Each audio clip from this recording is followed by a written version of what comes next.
Hola a todos, ¿cómo estás? Espero que todos estén bien. Gracias por estar aquí hoy.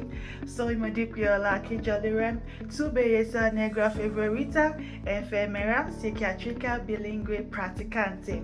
Por favor, no olvide dar me gusta, compartir, comentar a mi canal de YouTube. Today we're gonna be talking about avoidance defense mechanism. One of the most common defense mechanism people use when they feel overwhelmed, stressed, or emotionally unsafe.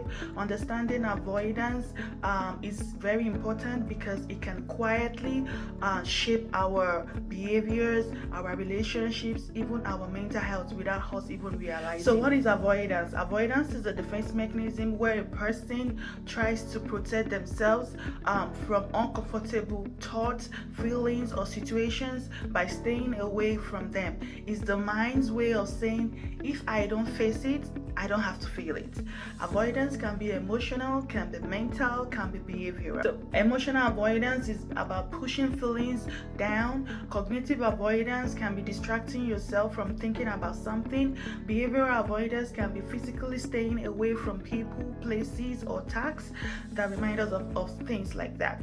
Avoidance is not a sign of weakness, it is a learned survivor strategy. But when it's become an habit, we can keep stuck. The causes of avoidance usually develop for some understandable reasons. Fear of discomfort. People avoid situations that trigger anxiety, sadness, shame, or uncertainty. It can be past trauma or negative experiences. If someone has been hurt before, their brain learns to avoid anything that feels similar. It can be low self-esteem. When people doubt their ability to cope, they avoid challenges. It can be overwhelmed or stress. When life feels too much, avoidance becomes a quick escape. So it can be as a result of a learned behavior. If avoidance worked in the past, even temporarily, the brain repeats it. Avoidance often starts as protection, but over time, it becomes a barrier to growth. Everyday life example of avoidance, it can show up in small everyday ways, like ignoring bills or mail because it feels stressful, not answering phone calls or text messages when feel overwhelmed, avoiding medical appointment out of fear of bad news, putting off difficult conversations with family or partners, using sleep or food or substances to escape emotions, staying busy all the time to avoid thinking or feeling, not starting a project because fear of failure. Many people use avoidance at some point. The key is recognizing when it becomes a pattern. Why avoidance becomes a problem? Avoidance feels good in the moment because it reduces stress temporarily, but long time it increases anxiety.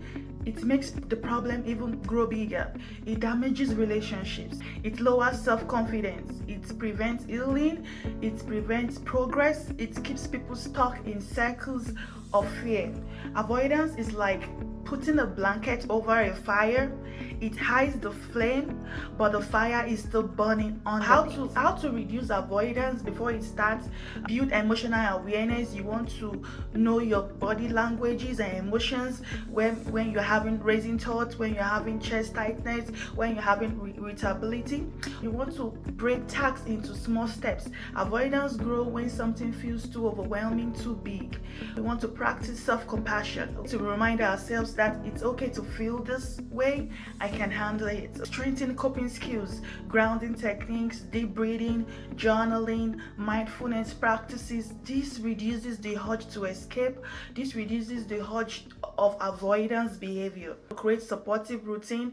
Consistency in all of this helps to reduce overwhelm. We want to ask for help early. Support from providers, from peers, from family, reduce the burden. These helpful strategies that can help to prevent and manage avoidance.